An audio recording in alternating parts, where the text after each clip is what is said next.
Welcome to the Fast Cars, Fast Girls podcast with Abby and Molly. What are you already laughing at? May's going to drive us crazy. Welcome. We're going to be slap happy most of the month from lack of sleep. Yeah, we are. I see that in our future for sure. I think this is episode, this is actually episode 11. Sure. Episode 11. Could be. Yeah, no, it is. It is. I got it. It's episode 11. And to warm up the tires for episode 11, we're going to be talking about the IndyCar GP coming up this weekend. Yes. Yeah. And then we also have an interview with Lindsey Beckley from the Talking Hoosier History podcast. And it's kind of just a shit we didn't make up interview. It is. That's basically the entire thing, is just a bunch of shit that we didn't make up and shit that Lindsey didn't make up. So just some fun facts and history about the IMS and the Indy 500. Which we had a lot of fun of. We had a great time. So, and she's gone for more than a couple of years with her family. And she had a great time looking stuff up. And just one more thing that we can talk about to get us jazzed for the biggest race of the year, our favorite weekend of the year. It's coming close. It's coming close. But before that, we got the IndyCar GP, which the amuse-bouche to the Indianapolis 500. Yeah, because it's a Grand Prix. Yeah, I like that. You're welcome. I like that. You're welcome. I don't know what that means, but I like it. So that's how I feel when you speak in French. So the IndyCar GP, obviously, as we should all know, and if you don't, that's fine. It uses the road course layout in the Indianapolis Motor Speedway. It's a track similar to what they used to use when the Formula One, which would be the Grand Prix of Indianapolis. Yes, when it was here. And that's why it's not called the Grand Prix of Indianapolis. It's called the IndyCar GP because they did not want confusion, because the F1 race was called the Grand Prix of Indianapolis. Right. Totally different. Two separate things. Very similar. But the track is similar to the F1 track, and what the motorcycles use, there's a little bit more usage of the inner turns. There are. With ours. And the big thing that people always kind of need to know is that it runs opposite It does. Of the 500. So turn 1 for the road course is actually turn 4 of the oval. Which is why I sometimes will write RCT1 instead of turn 1, because all of us at IMS are used to when turn you say 1 is turn 1. Yeah, there's only one turn 1. There really is. And so you have to specify, road course turn 1. Road course turn 1. Because if you say turn 1, everybody thinks 16th and Georgetown. Yeah, that's it. The turn 1. Although that turn 1 and the road course turn 1 last year saw a lot of action. Turn 1s always do at that track. They do. The turn 1 at that track will come out and bite you in the ass. Like, it will jump out and bite you. You'll think it's nice, but it's not. No. A lot of people stuff it in turn 1s. Or just run off. Yeah. A lot of runoffs. Fun fact. Yeah, it looked a lot like Mario Kart last year. I was about to say, these new cars, it's going to be great. I think that we're going to see a lot of dirt and grass on tires. Our very first episode was all about the IndyCar GP. Look at it was. Aw, memories. Nostalgia. So the IndyCar GP, it's 2.439 miles per lap. They run 85 laps. That's a total of 207.315 miles. Which is no bullshit. No. Yeah. That's a serious race. It is held on Saturday. Yep, and they do that to avoid Mother's Day, which is the following Sunday. Which is nice. It'll be Saturday, May 12th. Yes. And I'll just go ahead and dedicate this right now to my second oldest niece, Kathleen. Happy graduation. And the IndyCar GP is the reason that I am not attending her graduation party. So I love you. And I'm sorry, but not that sorry. And I'll see you back at the house. I love you, and I'll see you back at the house. So anyhow, congratulations on graduating. We're all very excited for you, very happy for you. And she's going to St. Mary's College in South Bend, Indiana. Which is lovely. It is lovely. I mean, it's a shitty drive up 31. It's a heck of a lot better up to Kokomo now, since they redid 31, but it's still a long drive. Solid 2.5, 3 hours. Yeah. But, not too far for an aunt to drop off a nice care package every now and then. So. And Notre Dame's, they kind of intertwine those two. So it's a sister school of Notre Dame. It's a sister school, so that's exciting. I'm always proud when people graduate and go to I'm college. Very proud of her. It makes me happy. I'm very proud of her. She's she's gonna do great. She's gonna do fantastic. She's a great kid. But yeah, sorry, not sorry. Not gonna be at that party. No, it's fine. So back in 2014. The winner was Pagano, with RHR coming in second, Castroneves coming in third. This back in 2014, they kind of dabbled with the idea of a standing start in IndyCar. They did not after 2014.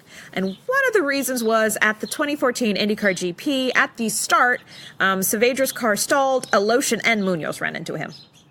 I mean, I think that's just your risk regardless when you do a standing start. Yeah. And really, with our cars and as fast as they go, I think a rolling start is much better. I think it helps you get up to speed. Well, and it also helps them warm. I mean, I know they're not at speed on the tires. Yeah. But it does add a little bit of warming up to those tires. Sure, Because sure. until they get warm, I mean, there's such a little amount of grip. I mean, we have all seen guys come out of the pits and it just locks up and they just slide. It's like they're on ice. Mm-hmm. So, yeah, I'm not surprised that was a one-off and that it... Yeah, they were like, we're not going to do this anymore. It's fine. What's interesting is, and we're going to Portland later this year, Portland used to be a standing start when it was a kart race. Interesting. That's one of the things about Portland I noticed. Oh. So, anyway. They're not trying that shit this year, right? No. Okay, I wouldn't think so. No. So, and then in 2015, it was Power Rahal Juan was in third. Right. Oh, Juan. Lap 1, turn 1. That turn 1? Yep. Turn 1 will turn get 1 you. will get you. Turn 1 will fuck you up. So lap 1, turn 1. Dixon spun out. Mm-hmm. And Newgarden and Castroneves were also involved in that. I mean, those are some big names right there. That's That's hardcore. That's hardcore. 2016, Pagenaud was first. You should be catching a theme here in a minute. Castroneves was second, and Hinchcliffe was third. Oh, wait a minute. What happened? Uh-oh. Lap 1, turn 1. TK and Bourdais connected. Yes. What was really cool is actually Pagenaud had a 6.7 second pit stop. And that was obviously one of the reasons why he came in first. That's fucking fast. Yeah. It's also one of the colder races at Speedway. I didn't write down the temp, but everybody said it was if not the coldest, then one of the most cold. It definitely was. And that year, actually, 2016, so that was the 100th Indy 500. That was a cool year for the Indy 500 as well. That was a chill race. We actually took sweatshirts over in the morning. Yeah. If you'll recall, which is extremely rare for race day. That was the year that we were so cold during quals that we went down and... we had to buy shirts. Yeah, we bought sweatshirts and we overpaid. We were like... We just thought, you know what? We got to get some. Okay. You know, I'm just accepting that I'm going to be paying entirely too much for this sweatshirt because we usually like to wait till things go on sale. Yeah. So we just picked ones that we really liked. And yeah, because we could not handle sitting up in the top part of stand E, that wind during quals. We were dying. I still have that sweatshirt, and I still love that sweatshirt. I still love my sweatshirt, too. I also love the photos of us all in those sweatshirts. We look like an alt-rock band. We do. It's like the best album cover photo ever. It really is, like dropping from Standy. It's fine. It's fine. Yeah. So last year when we went... Yes, the 2017. Power, Dixon, and RHR won. So if you were paying attention, it went Pagenaud Power, Pagenaud Power. Castroneves was in 2 of the 4. Yep. RHR was in 2 of the 4. Podium 2 of the 4. Yeah. And then, Hench and Castroneves and Rahal were kind of one-offs, and Dixon. Yeah. So, I mean... Not bad. And then last year, no cautions, even though it was slipping and sliding, but no cautions. Yeah, there were a lot of cars going off in the grass, but they got back on the track. They didn't connect, it didn't... It was just Mario Kart. People were running off the track like and Rainbow then they Road. Just popped back in, and nobody was jumping out in front of somebody else who's going faster and getting hit or any silly business like that. So it's exciting. And this year, one of the big things about this year is this is kind of, I know we've got the Danica double. I don't know. There should be something about Elio because he's doing the GP and the 500. It's true. That is very true. I don't know. The Castroneves couple. Oh, there you go. You're welcome. Yeah, you're welcome, Penske. You're welcome. Hashtag the Castroneves couple. Well, I don't know. That's all I can think of right now. Castroneves duo. I don't know. I was trying to do an alliteration. I hear you. It happens. But anyway, Castroneves will be running in this race, and it's the Pennzoil yellow submarine car. Not the same car, but it's that yellow. But it's that bright yellow. We got to see that on back last when we were week testing. for testing. Yeah. And it was beautiful. Well, talking about 2018, who do you got?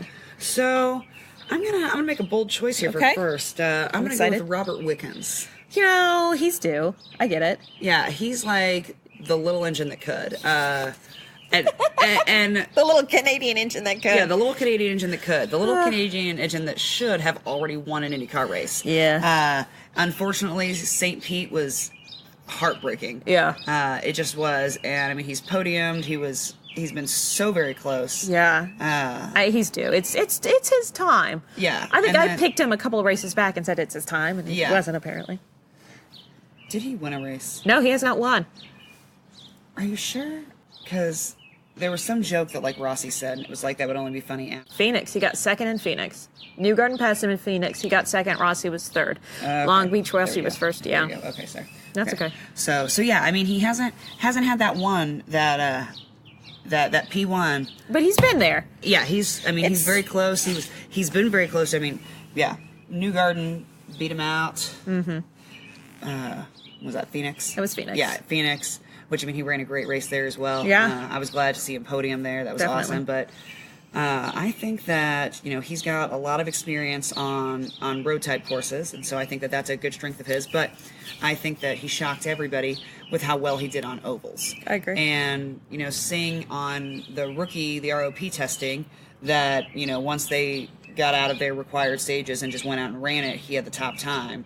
I feel like he's got it all across the board, like a triple threat. I like think an so. actress, somebody who can act, sing, and dance, triple threat. It's I the feel like EGOT of IndyCar. yeah, exactly. Yeah, Yeah. exactly. Yes, that's a perfect way to say it. So I'm gonna go bold. I'm gonna say Hinch. Wickens. I'm like, sorry, Hinch is Wrong my next Canadian. one. Yeah, but I'm gonna say Wickens. I think the GP might be his first win. Awesome. So, and then top 5, I'm gonna say Hinch because Hinch is he's doing great this season. I agree. And at testing last week, him on the radio, everybody else on the radio, when they were out, there were some people that were complaining about understeer or the feel of the car and this and that, and, and they asked Hinch something, he was like, 10-4, buddy. Right, they're like, radio check, loud and clear. He's like, loud and clear. Let's go. You just could hear in his voice that he was just out there having fun. Like, he was just out there. He wanted to go.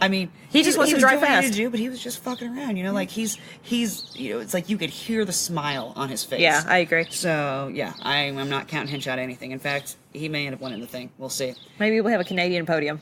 That would be pretty awesome to have a Team Canada. Similar to a Canadian Team tuxedo. BFF. Yeah.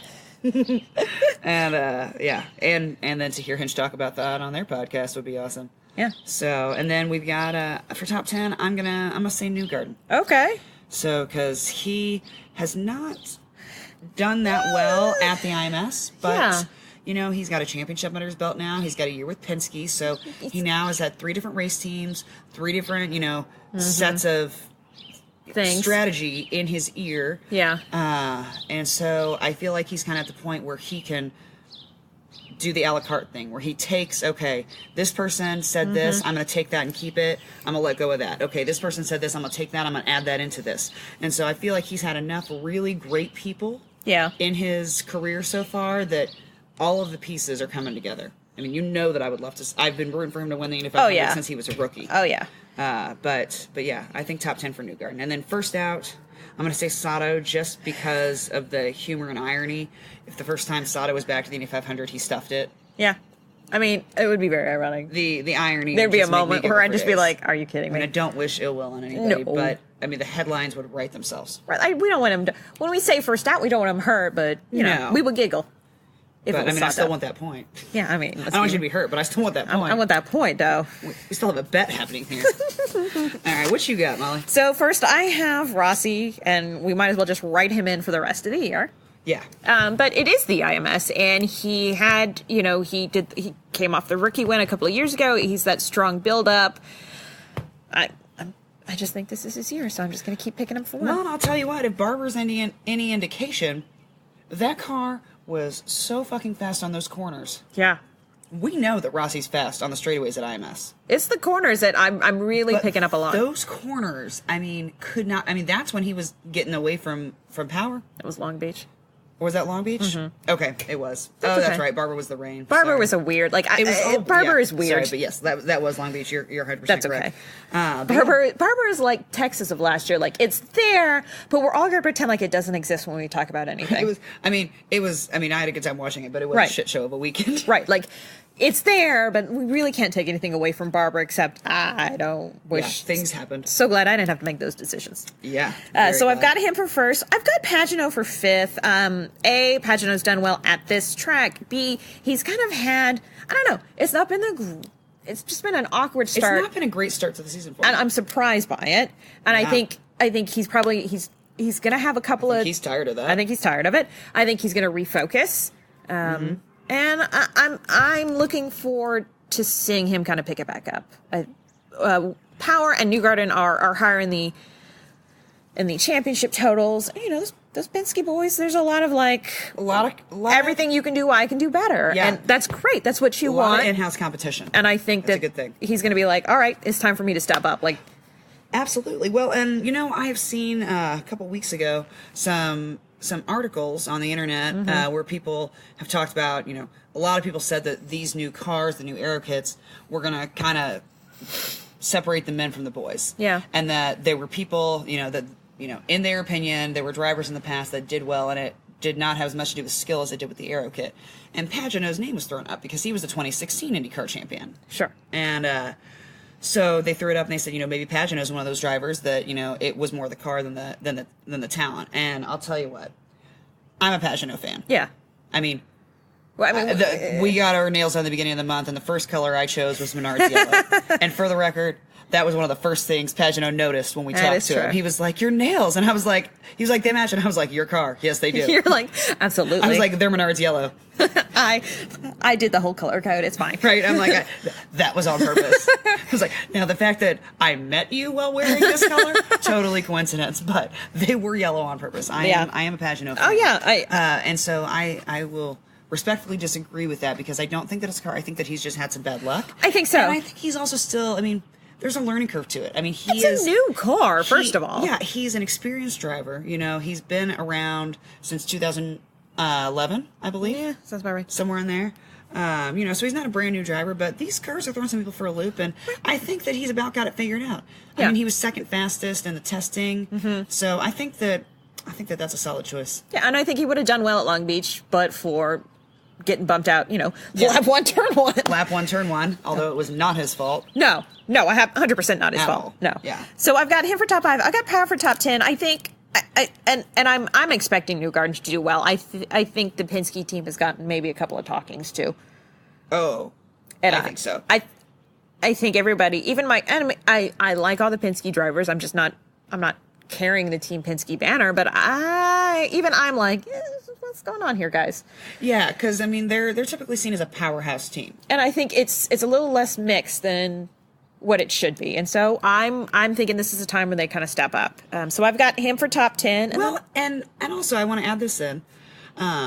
I feel like the Team Penske's going to do better in May, period, because Elio, like we discussed in the past, was kind of that team captain persona. I agree. Yeah. He had enough experience. He was not threatened by new drivers. He wasn't threatened by your skill. In fact, he embraced it. I agree. Anybody that could challenge him, he embraces it because it's only going to make him better. He loves the competition, and I don't feel like he's that guy that, is going to snub the newer drivers or, whatever. It's like, and so I think that what we're seeing with some of the Penske kerfluffles this season is just that they lost the leadership. They lost a leader. Yep. Yeah, an unofficial leader within their team, and so I think that May's going to be a good month for them because they've got the leader back, and I don't think any one of them have kind of stepped into that vacuum. No, I don't think that anybody really has. And it's a hard place to be. Yeah, it's weird. I don't feel like Will is. I feel like Will's got a lot of good qualities about him, but sometimes as a captain you have to jerk a chain, jerk somebody's chain. And other times you have to be, more touchy-feeling. I don't feel like Will. I feel like Will's just very blunt, which is fine. I'm a blunt person. Fine. I get you. that. Yeah. But I don't think that Will's going to treat anybody with kid gloves ever. No. I feel like Joseph Newgarden probably has a great personality to be team captain, but he's too new. He doesn't have the experience with the Penske team. He's the newest on the team, and so I think that's not. That's a non-starter. And really, Pagano's not that long on that team either. Really, he's not, and I don't see him. Same as Will Power. Like I see him as being nice to the new guys and giving them a few pointers here and there and helping to build their confidence, but I don't see him as the guy that's gonna jerk a chain. I get that. So I don't see him as the one who's gonna lay the smack down either and be like, no, this is the way it is, you need to stop fucking this up. So I agree. Which maybe he'll get to that point. Maybe after Elio they'll realize that okay, one of us needs to step up, and it will be interesting to see how they do in May versus how they do the next couple of races. Yeah, and see, is there a change? Are they back? And if they're back, if it doesn't, if it kind of falls back, then they're missing that leadership within the team. I'm sure, Roger's the leader, let's call it, but there's not that. But driver same as leader. You got a coach on a team, and then there's a team captain. Yeah, and we lost a team captain. We did. So, and then I've got Laced first out just because. You mean my tires lost? My tires lost. I don't know. I don't trust the kid. There's only one AJ. Well, I love TK. Yeah, but. I do love TK, so I won't say anything bad about TK. Yeah, but right. Laced is not the AJ car that I will be rooting for. No. Nope, it'll be TK or Davison. Davison. So while we're going to be at the GP, we thought we still, because not everybody goes, we thought we still put out a little bit of a drinking game fun for it. Yes, and so the race that we play when we're at or the game that we play when we're at races. And if you're at races, this is a much easier game than our other games. Yeah. Because our other games are based off of announcers and things that you would hear on TV, and you're not going to hear a lot of that while you're in the stands. No. So the game we play at races is simply the blue flag game. It's easy. Every time you see a blue flag get you thrown, yell it? You yell blue flag, and it's a social. Because everybody needs to know. Yeah, everybody takes a drink. And it's because I started this game. This is actually an Abby Meyer original, and I'm very proud of it. And it started because the blue flag is my favorite flag. It's a good flag. And sometimes it's blue, sometimes it's the blue with the orange stripe. Depends on which track you're at. Track and all of that good stuff. But it basically is the flag that the officials flashed you to say, there's faster traffic behind you. Get the fuck out of the way. Get out of the left lane. Yeah, it's move, bitch, get out the way. It's the move, bitch, get out the way flag. And so it's my favorite flag, and you have one lap. Otherwise, they start getting comply. really mad. And then you get a black flag. Yeah. And it starts with penalties, and it ends with disqualification. It ends with, sorry. It ends with, I'm taking your ball, and you get to go home. I'm going to need you to pull into pit lane. Yeah. That's how that ends. So blue flag if you're there in person. But if you're not... We've got a few things. So first one is if they talk about Penske's domination at this course. Especially last year with power winning and everything else. And if they talk about any sort of, they're not doing as good this year as they were last year, that's a social drink. Yeah, any sort of lamenting about comparison of Penske this year to last year. Yeah. And how they're not doing as well. That's a social. That's a social. If they discuss, and this is during the GP, okay? Yeah. If they discuss Elio's attempt to get his 4th Indy 500 win.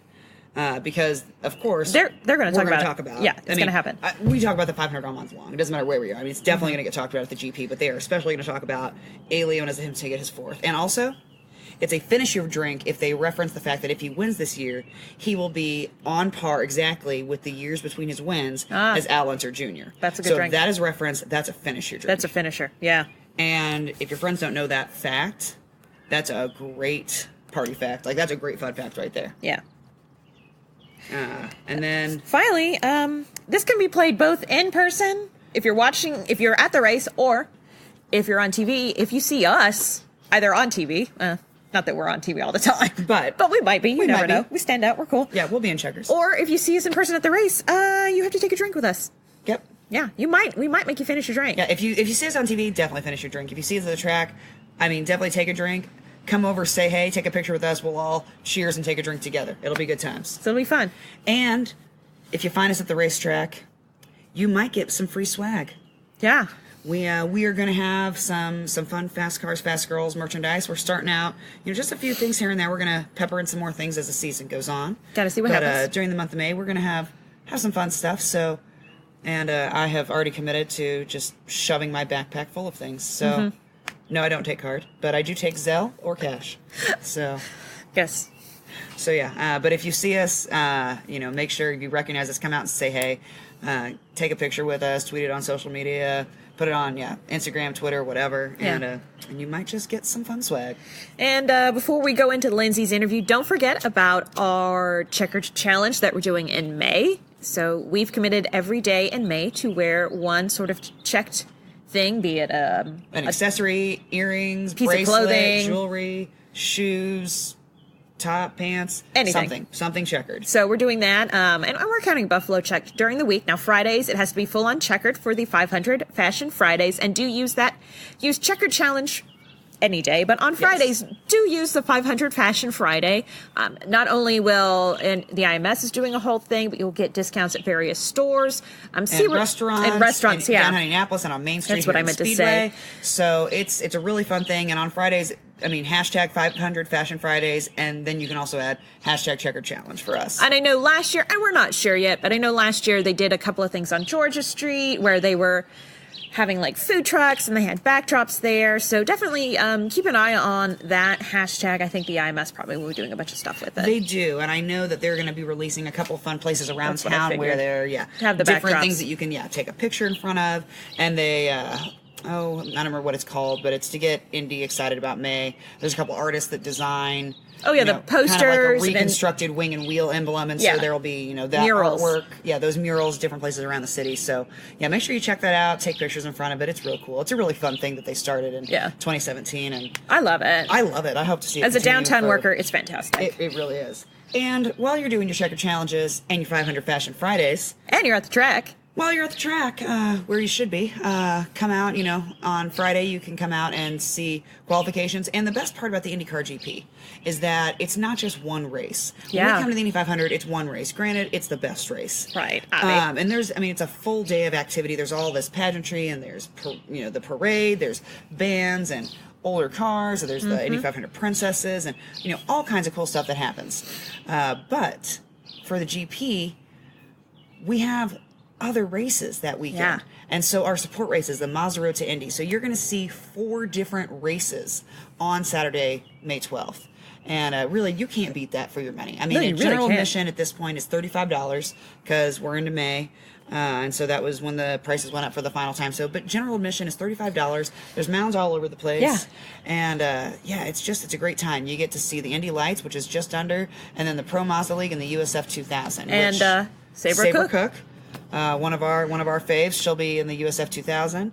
And there's a lot of great up and coming drivers, and a lot of our newer drivers this year came from the Indy Lights League. So it's kind of a good way to scope out our up and coming drivers, our up and coming talent. So I enjoy it for that reason as well. And so Friday you'll get to see the qualifications for all of those. So you'll get to see all 4 of those leagues on the track on Friday and Saturday. Yeah, it's going to be good. So it's a great time. So while you're out there, any of those days, doing your checker challenge, hashtag, and doing the hashtag 500 Fashion Fridays, don't forget hashtag track selfie. And tag us.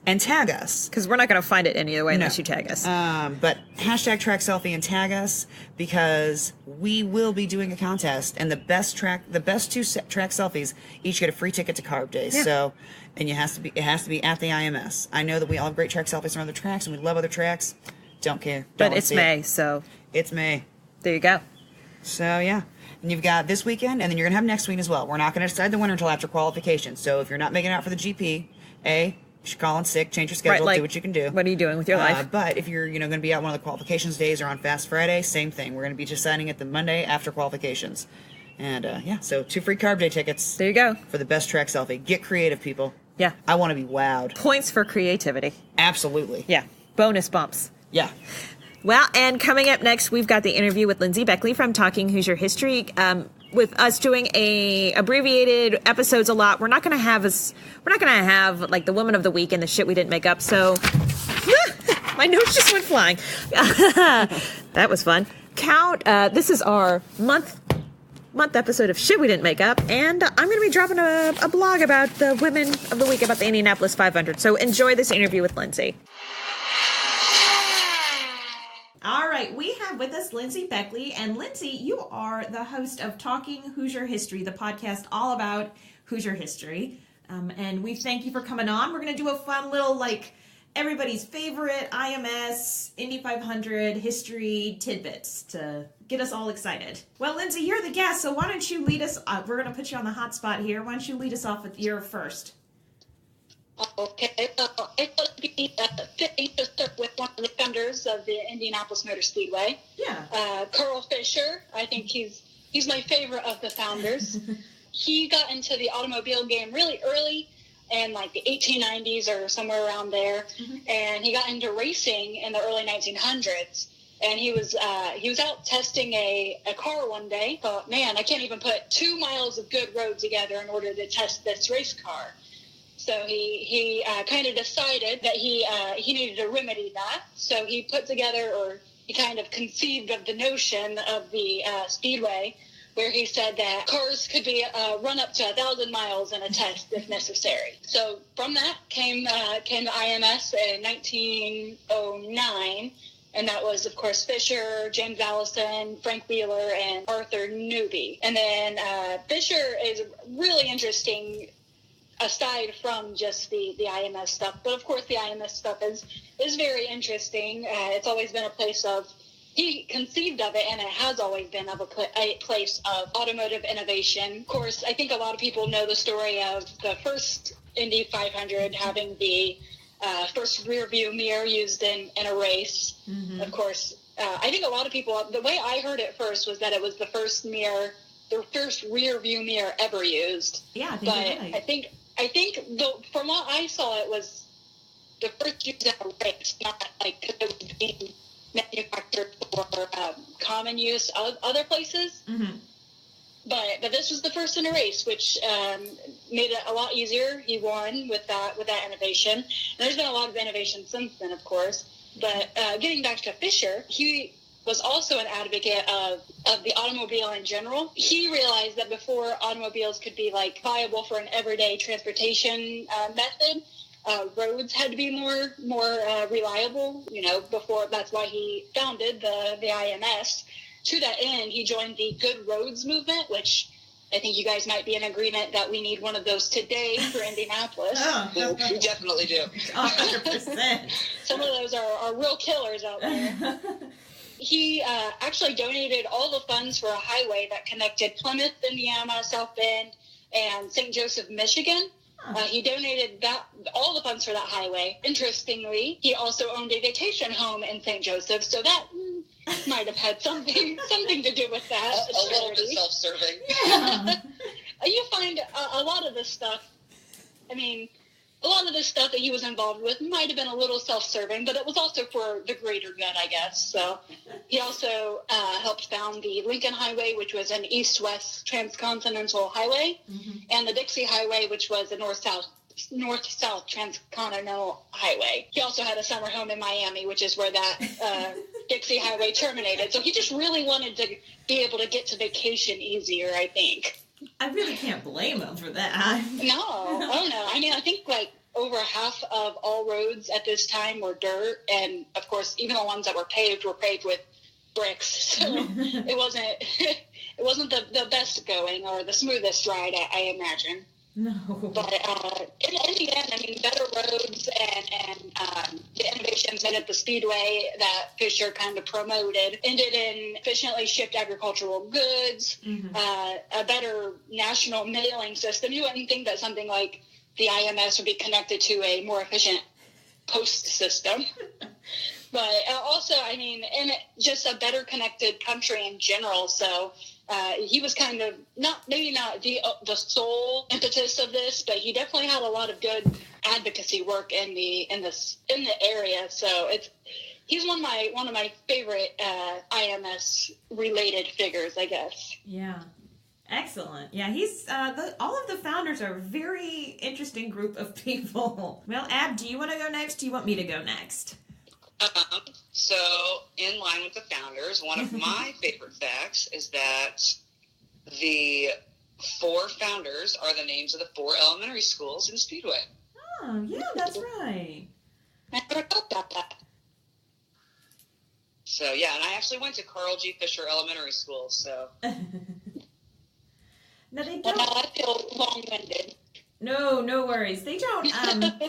The high schools aren't, or the middle. You have 2 middle schools there in Speedway. No, just one. Never mind. No, just one. Yeah, just one middle school, one high school. I was like, oh, who are the middle schools named after? No. Okay. That's true. Well, I'll follow up with one of my favorite sort of like history tidbits, and it's also secretly my favorite part of the race is when they release the balloons at the beginning of the race. And obviously this kind of harkens back to the balloon races that they used to hold at the IMS. It started approximately in about 47, and it wasn't until 1950 where they kind of timed that release to when they kind of finished the end of Back Home Again in Indiana. Right now, they do release about 30,000 balloons, which are made of biodegradable latex. Fun fact, actually, a lot of petitions are circling out there if you Google balloons and IMS, because people are concerned about the environmental impact. But for me, it's a very, I think it's kind of part of my history with the race, because that was the big thing that we could see from my house in Speedway when I lived in there, is that we all kind of climbed out on top of the house, as you do back in the day, and we could see the balloons rising up from the track, and then we would all go back inside to watch the race. So, yeah, fun fact about the balloons, 30,000 biodegradable latex. That's a lot of balloons. It's a lot of balloons. It's good to know that they're biodegradable, though. I've always thought that at the beginning of it, but it's good to know that they're at least gonna go away sometime. Yeah, I mean they're gonna go away, so they're not just like 40 million balloons just hanging out in central Indiana. All right, Lindsay, what do you got up next for us? I got the involvement or the kind of correlation between the track and World War I. Oh, perfect. So I think a lot of people do know that of course, the Indy 500 didn't run in 1917 and 1918, and actually in 1916 it had the smallest field of drivers ever, which was I think like 21 cars.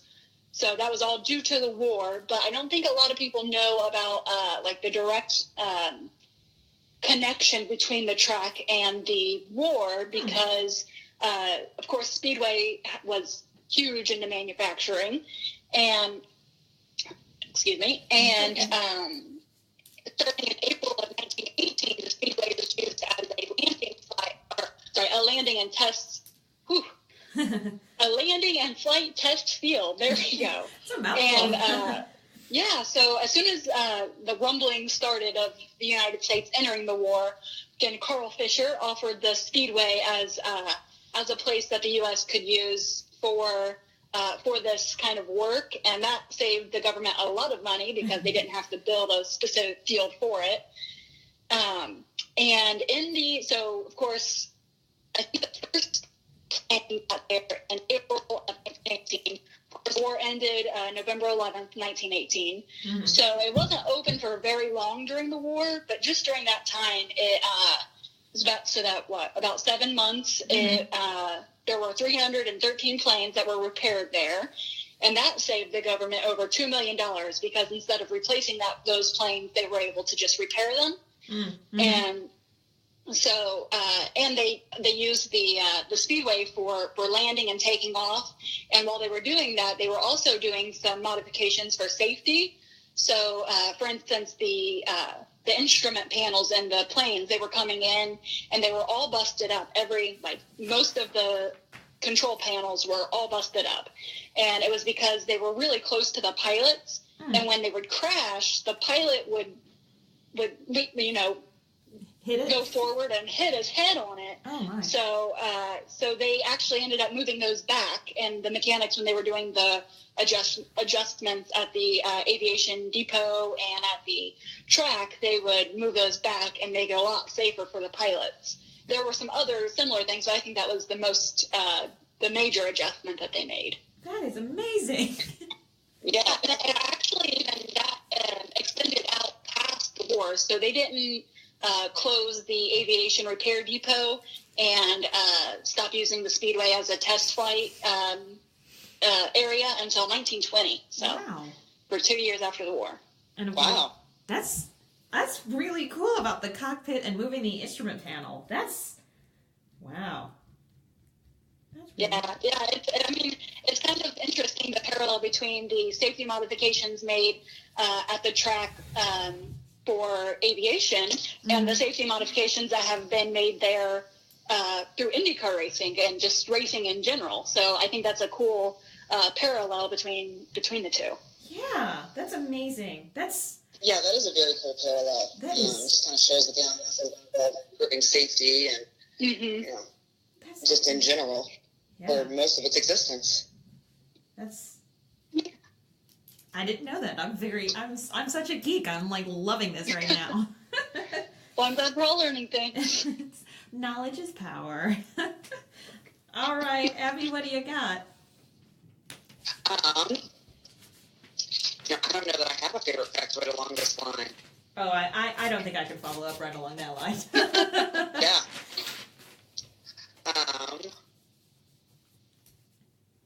Well, my next favorite factoid is totally not along that line, but it would be the person who coined the phrase "the greatest spectacle in racing" was actually a woman, and it was Alice Green, and it was in 1955. She was a copywriter for WIBC, and the announcer at the time, his name was Sid, and I can't remember his last name, but he's who made it famous because it was his voice that everybody was hearing, or Sid Collins, there we go. His voice that everybody was hearing, but, they were just spitballing on ways that they were going to, feed in and out of commercials as they were, doing the race on the radio. And she said, how about we go to commercials and we say, stay tuned for the greatest spectacle in racing. And and everybody thought that was awesome. They loved it, and it's still used today. Yeah. Does she get wide? So you said the Sid guy. Does he get more widely recognized for that? Is she kind of looked over a lot, or? It's her. I think that not a lot of people were aware that it was her until she died, and her daughter put it in her obituary, and it ended up making like headlines in Indiana. And I guess the next thing the daughter knew, Donald Davison was on the phone,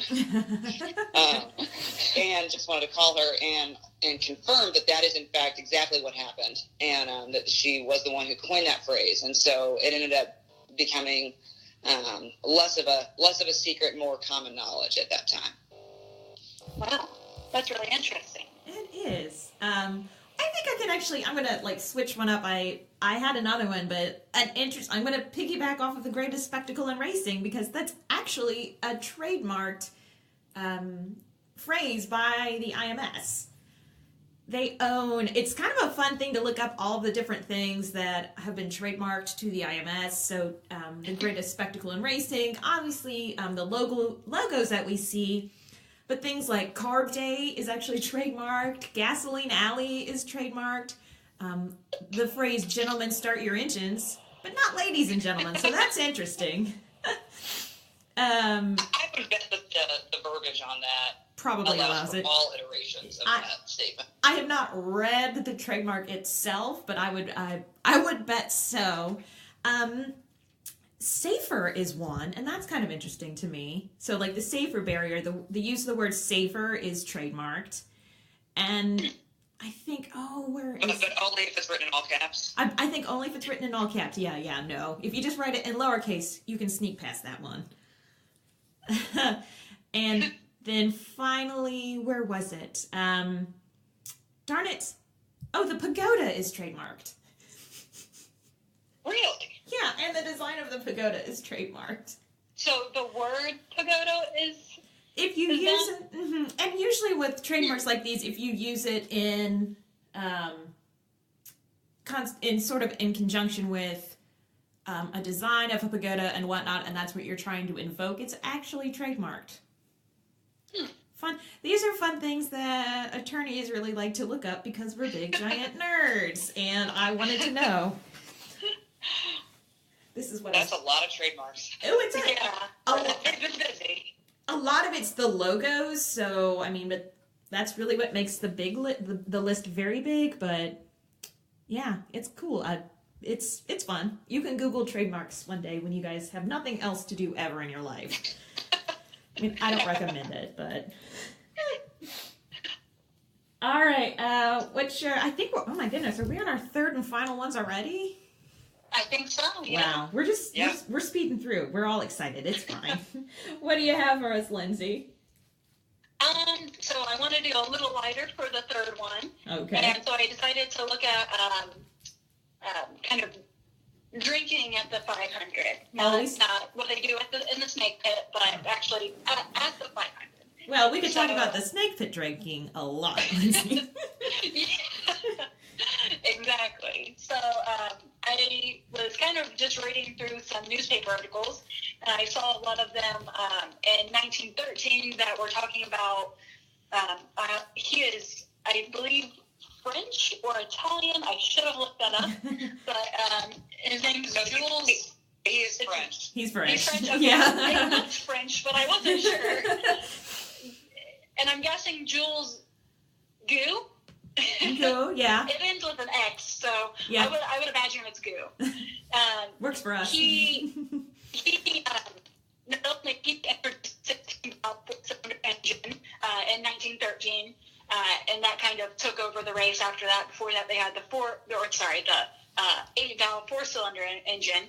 So he introduced that. He won the race. But what I thought was really interesting is that in each of his 6 pit stops during that day, he drank a pint of champagne. So he was keeping nourished with champagne that day. And then, of course, the next year they introduced a rule that outlawed, or not outlawed, but forbade drinking during the race, or at least if you're driving. So that's kind of a rule that they probably didn't think they had to make until it was necessary. I guess that's how a lot of rules come around, though. True. That's actually one of my favorite stories, because I always say to Molly, there's two reasons why rules are made, and one is because somebody just has, good common sense and foresight, and then the other reason is people like me that do things that cause you to make rules that you thought to yourself, I didn't think we would have had to say this, but apparently we do. Exactly. And so Jules Gu is a man after my own heart. Like, well, you didn't specifically say I couldn't drink champagne while I drove the 500. I mean, why not? I mean, that's nice. I mean, that's quite a bit of champagne. My goodness. And he won that year, didn't he? Yeah, he won. I mean, from what I understand, he won by like a long shot too. He was ahead the whole race and won by a lot. Well, that's amazing. So, campaign helped. Yeah. Hey, I guess so. Fueled them. That's my goodness. I just can't believe it. I mean, it worked, so. Well, I mean, it could have also been the 16-valve engine instead of the 8-valve that everybody else was driving. Well, there's that too. Yeah, that probably was part.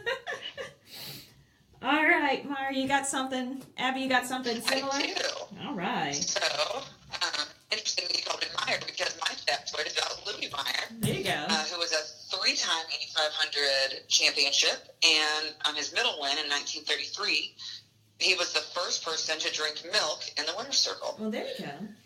Yeah, and it was actually buttermilk. And why did he drink buttermilk? He grew up on a farm, and that's what he drank growing up, and that's what he liked to drink. That's what he wanted. Yeah, that I works. read something that said that his mom told him to drink milk whenever he was hot. Ugh. Yes. Sorry. Which is, yeah. Ugh. Ugh. Yeah, I just feel like I think of that scene in Anchorman. Milk was a bad choice. Yeah, milk is not good for hot days, but yeah. And then another fun fact about Meyer is that the 1928 race, which was his rookie year and he won, his wife didn't even know that he was running in the Indy 500 that year. He did not tell her beforehand. Oh my gosh. Oh. Wow. That's an awkward conversation when you get home. So that was your day. Oh, I won the Indy 500. Oh, okay. Oh. Excuse me? You did what now? Right. So what's your fun fact, Molly? Well, I'm going to finish it out with another fun factoid about drinking, but not milk or champagne, but orange juice, the orange juice controversy of Emerson Fittipaldi. So obviously after Louis Meyer started drinking milk, the American Dairy Association was like, this is amazing, and so now everybody had been drinking milk at the end since then. Well, in 1993, when Fittipaldi won the Indy 500, he instead drank orange juice instead of milk. The thoughts were he owned an orange tree grove. At the time, he kind of wanted to really boost the knowledge of it. He did have milk later, but it was kind of too late. He had already pissed off the fans and dairy farmers, and he ended up having to forfeit $5,000 from his purse and got booed at a race in Milwaukee later in the year. So, wow. No, always drink your milk after the 500, even if you don't like it. Just have a little bit and then pour the rest on your head. Just pour it all over your face. I'm like very happy. Yeah, just you don't have to drink it. Just look like you are. Whatever milk you want. You could get almond milk. You could get cashew milk. You could get coconut milk. I mean, you can have soy milk. You can have whatever milk you want now. You can have skim milk, which is basically water. Yep. But did I see that there's been some news reports that the people who usually supply the milk might be going out of business? Is that right? I didn't catch that. Oh my goodness, I'm gonna have to look this up. I think I saw a headline and actually did not read the article like a poorly informed person. I don't think that they have yet, but I think that they might be closing up shop. So oh no. I guess we'll stay tuned to see who supplies it after that. Well, I'd say stay tuned for the greatest spectacle in racing, but apparently that's all trademark. Well, yeah. You're gonna cease and desist. Well, they know me. It's fine. It's okay.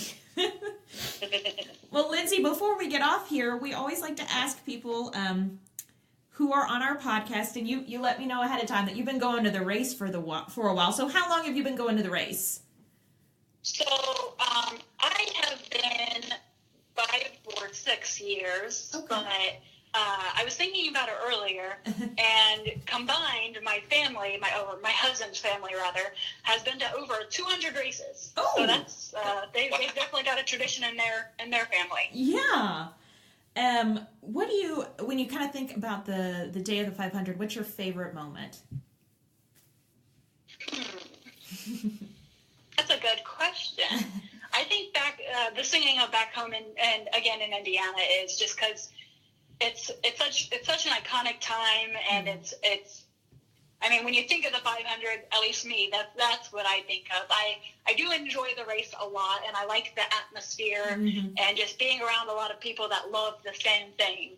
But that moment, it kind of hearing everybody else sing along, and it's really emotional a lot of times. Isn't it though? And I love Indiana, so Obviously. Yeah. No, how do you feel about I'm not alone in that. Yeah. Oh, sorry. No, go ahead. You're good.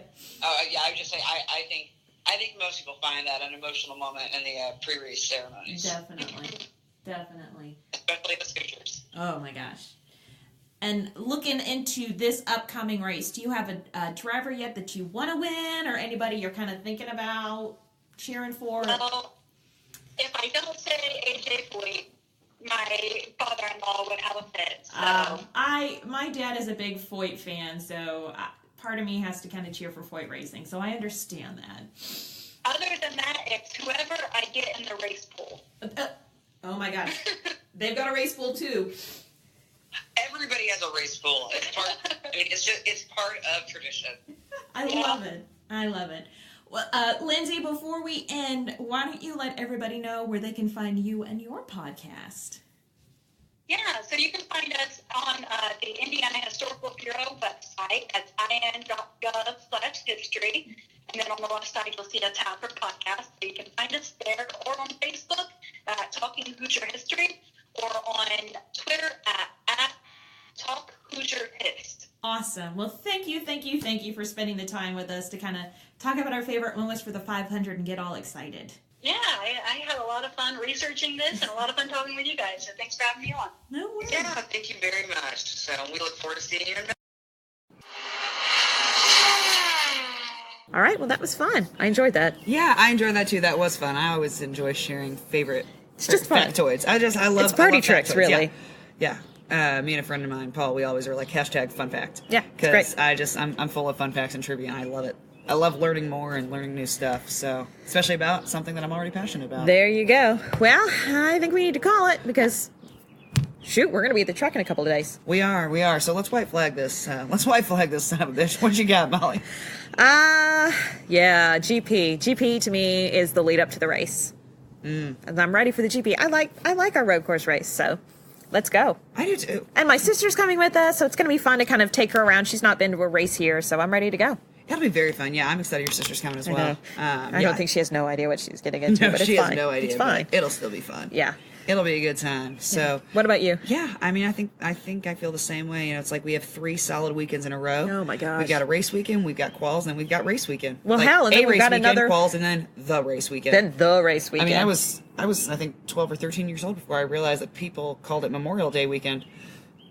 Yeah, that's how we And work here. I'm being pretty generous. I mean, like 23. I mean, when I say 12, I mean like 23. And to this day, I still just refer to it as race weekend. And Yeah. anybody who's from the Indianapolis area knows what you mean It's when you race say weekend. race weekend. Yeah, I get it. So it's Memorial Day, but it's race weekend. And it's So coming up. It's coming up, and it's going to be a good year. It is. I'm just giddy. Yeah. So we hope you're as excited as we are. And also, if you haven't noticed, I have started a blog series about some tips and tricks for newbies to the Indy 500. It's the Fast Cars, Fast Girls ROP. Yeah. It's the fan rookie orientation program. So make sure you check out my blog if you haven't already. It'll have some good information and just some funny quips. Yeah. Because you got to know what to do before you go. You do. Yeah. You do. You don't want to walk into it blind. No. It's a long weekend. It's a marathon, not a sprint. Bingo. Bingo. All right, let's check her flag. Let's checkered flag. Thanks so much for listening. See you at the track. Bye.